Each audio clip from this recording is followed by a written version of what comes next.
Good morning, Sudeepta, or should I say good evening? How are Yeah, you? good evening for me and good morning for you.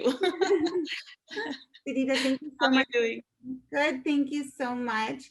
Thank you for joining me today for Mind, Body, Soul Sisters. This is a really, really important interview that I'm having with you today, and I'm honored to be interviewing you. Thank you for having me. It's a pleasure for me to be here. Great. And just to give our viewers some background, Sudeepta, you are a friend of one of our founders, Solat Zaidi, who started this blog. And could you tell me how you met Solat? Yeah, so Solat and I used to work for a company called Arbitron, which is now Nielsen.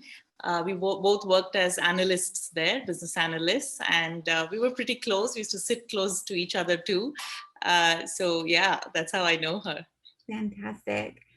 Well, Sudeepta, before we get into all of these big details and the bigger picture of what I wanted to talk to you about today, could you tell me about what you currently do? I am a yoga teacher and I am also the co-founder of an app called Eka Meditation, which is based out of Bangalore. And we have yoga, asana, pranayam, meditation, yoga nidra practices on the app and more unique practices which you don't normally get access to otherwise. Fantastic. And have you always been into yoga, or did something lead you into this? So yoga was introduced to me when I was in school. I was in my early teens, and I practiced it on and off through my teenage years. But when I moved to the US, I stopped practicing for a while, and I was reintroduced to it, because of a deal at a gym for yoga classes, and I took it. And when I went back is when I realized what a big role yoga plays in mental health and emotional well-being, because I was feeling so uneasy for those few months when I was not practicing, and when I got back into it, it just all came back. So after that, I just never stopped practicing. Right. So you had come to the States for college, correct? Yes. Stayed on to get your first job working here in the US. And at this, you decided you got married. Yes, correct. You had twin boys. Yes. So life is happening, all is good. And then you had a medical crisis that you needed to deal with. How old were you? And could you tell us what happened? Yeah, so I was 28. My twin boys had just turned a year old, and I had stopped breastfeeding. And I found a lump in my breast, and I went to get it examined. Um, I went to an OBGYN, I went to a surgeon. Everyone refused to write me a script for a mammogram because they said, you're too young to get one, insurance won't cover it. And they just tried to convince me that it's a milk duct that had kind of solidified. And I just had an intuitive feeling that something is wrong. So I went to my primary care physician and convinced him to write me a script for a mammogram. He said, I believe in women's intuition. That's exactly what he said to me. And he said, because I believe in it, I'm just going to write it for you. And he did. And I went to get the mammogram, and at the center, they refused to do it. They said, you're 28, we can't do a mammogram. Insurance won't cover this. It's going to be a headache. Go get an ultrasound and come back. If the ultrasound results are, inconclusive, only then we'll do it. So then I had to go back, get another script, and then, go for the ultrasound. And the whole process, I found the lump in May. My kids turned 1 in May, and I stopped breastfeeding. And by the time I was diagnosed, it was October, because it took so long, like appointment. Welcome to America's navigating of the medical insurance system. Oh my goodness. Yeah, it took a long time. And, the whole time I kept thinking, if I was in India, I just had to walk up to the lab and just say, do the thing. But the process is so complicated. Right. Yeah. And what made you feel like you had to do this? You really had this gut feeling that, hey, I need to get this checked out. Had you been informed and educated on checking for lumps before? Like, how did you know how to do this or to look out for something like this? So I did know a fair bit about breast cancer because I do have a family history of it. I have three grand aunts and two of my mom's cousins who have had breast cancer. So I definitely knew it was, it was something that was in my family history. I just had a feeling, it's a very strong intuition that something was wrong.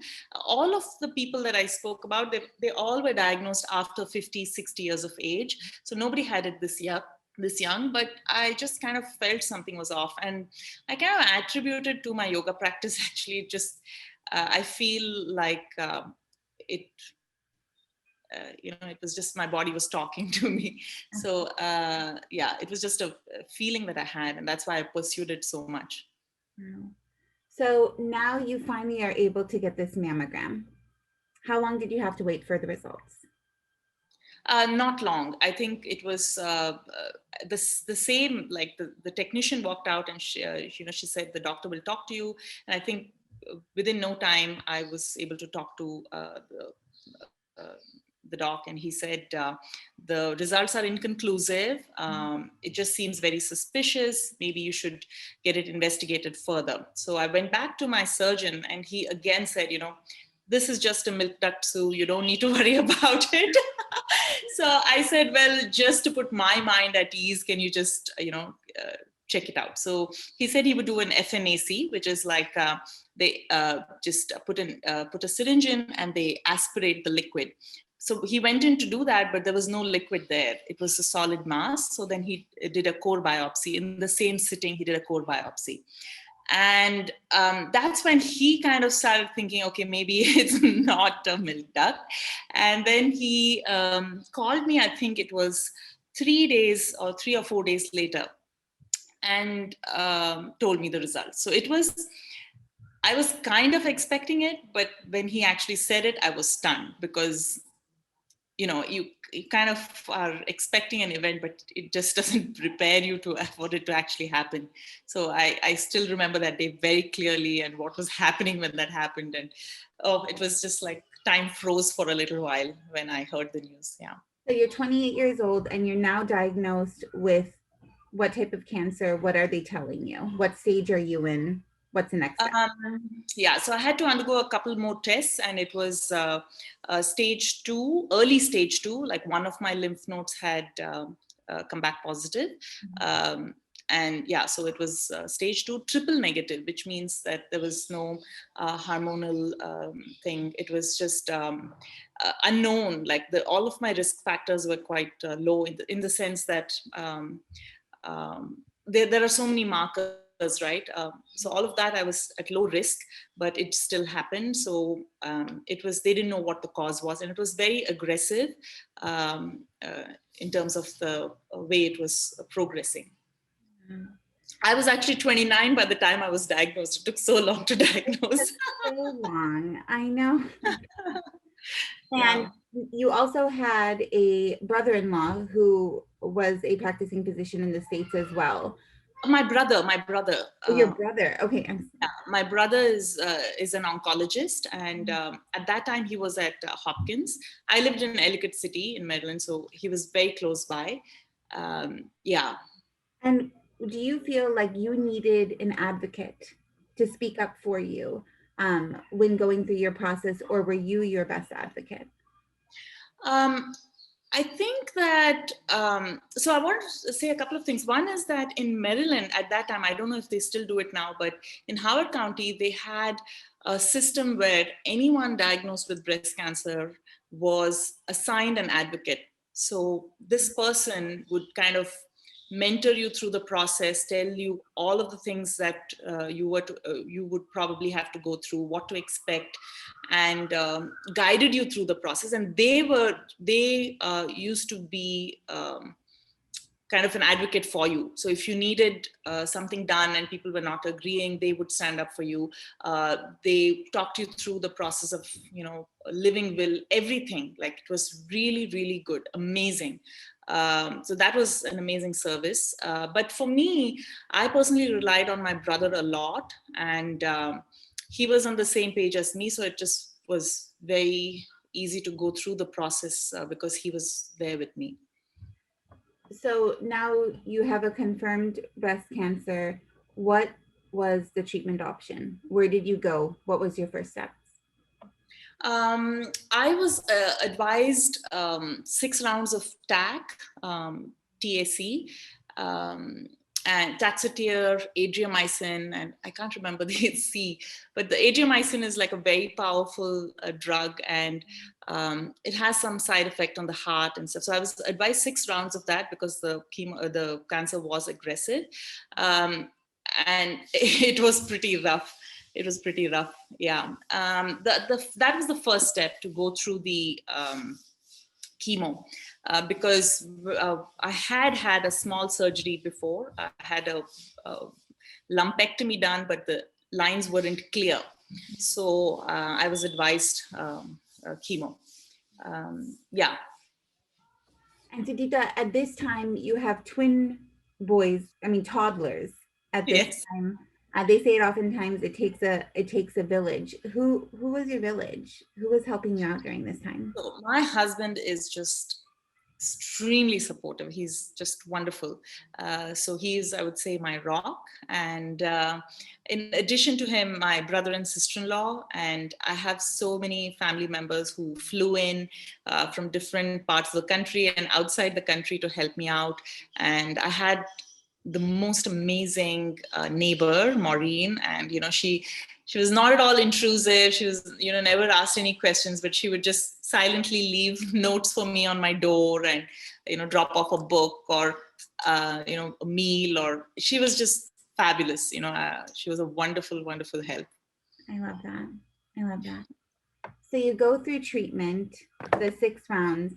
After that was completed, is there anything else that you needed? Yeah, so I ended up doing only 5 rounds, because after the fifth round, I was getting breathless, and it was quite rough on the heart, the Adriamycin. So we decided that 5 was probably enough, and yeah.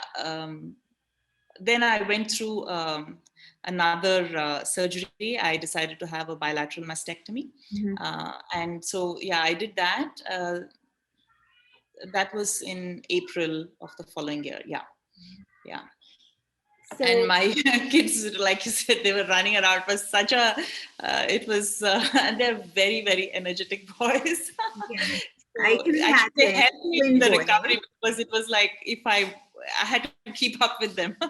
Yeah, definitely. And so I wanted to know then, how many years after treatment did you decide to stay in the US? And were you continuing to work in the operations side? So I moved to IT after uh, yeah, I think soon after my treatments, our department was dissolved. Both Solat and I were absorbed into IT. And while I was there, I kind of started thinking about moving back to India. And it took, I think, another 2 years, 3 years before we actually moved back. My husband did his master's, he did his MBA, and I did my yoga teacher training course from the US.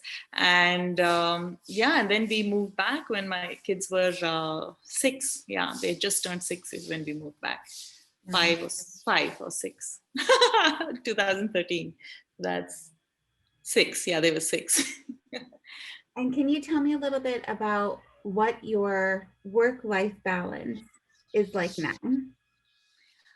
So now it's totally different, right? It's totally different kind of work. You're working with, um, I mean, the whole setup is different. It's um, you're not bound to a computer. Although now I'm doing a lot of Zoom classes, but before it Balance the was computer in a different way. Exactly. yeah, onto the computer in a different way. That's right. So it's a lot about meeting people, and finding out what yoga, figuring out what yoga can do to help them. So my master's was in biomedical engineering, so I have a fair bit of background in anatomy physiology. So that kind of really helped me. I was able to put together the different aspects of yoga with the Western sciences, and it really helps me working with kids. I work with special needs kids. I work with adults with special needs, and kids with cancer, and regular population. So it's a combination of a lot of things, and it's one of the reasons why I decided to join ECA as a co-founder, because yoga really helped me out in that whole process of going through treatments. And I didn't stop my practice throughout. Of course, like, I think in the fifth cycle, I was probably mostly in Shavasana in the class, but I would still attend because it was a place for me to kind of connect inward. It used to give me clarity, and um, a part of the chemo cycle kind of induces depression. I'm like a very bubbly kind of person in general, but during chemo, especially this week after the treatment, I used to feel really low, and attending a class is what would really help me and keep my energy levels up. Pranayam used to do the same thing, and I had really wonderful teachers. They one of the first times I did Yoga Nidra was during my chemo, and then I continued that practice. Yeah, really helped me, Yoga Nidra.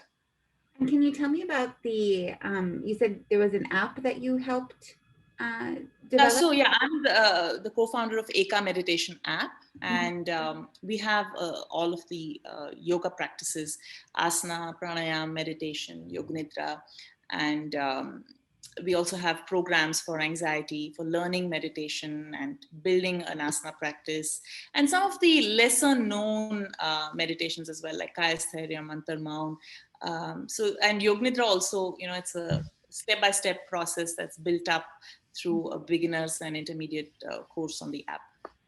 Sounds amazing. I can't wait to check it out. Yeah, sure. Uh, I can give you a code to share with your blog visitors Oh my to gosh, try out Sudeepta, the that'd app be for 15 great. per week. Yeah, sure. I'll send it to you. Fantastic. I think just, in summarizing all of this now, you were diagnosed with breast cancer at an age that is relatively unheard of. Under 30 years old and healthy, seemingly, and, there's nothing going on. If there's one thing that, or, a couple things that you would want to tell our listeners about, you know, your health journey and where it got you and how you did it and everything, is there something that you would want to tell them to look out Yeah, for, think about? sure. So I think first thing is check yourself regularly. Do your breast exams. Second is listen to your intuition and be an advocate for yourself. Um, Doctors always have their patients' health as their priority, but you know your body best, right? My family is full of doctors, and I know how much um, time and effort they spend on everyone else's well-being. But when it's you, you know yourself the best. So if there's something off, get it checked out. And while saying that, I also must say that, try to differentiate between your anxious thoughts and your intuition, because sometimes both the voices kind of sound the same. So finding a way to keep your anxiety in check. If you're having anxious thoughts, find any practice. It doesn't have to be yoga, it can be any other practice to find balance in your life. It's so important, because as women we go through so many ups and downs in the hormonal changes, whether it's menstruation or pregnancy or postnatal pressures of looking after the child, so many different things, or menopause later. It's really important to have a practice that you can go back to over and over again. um, yeah, and also if you are going through treatment right now, try to find, like someone like my neighbor was. I remember one day I just called her up and I said, I need a place to cry. I want someone to be there with me, but not talk to me.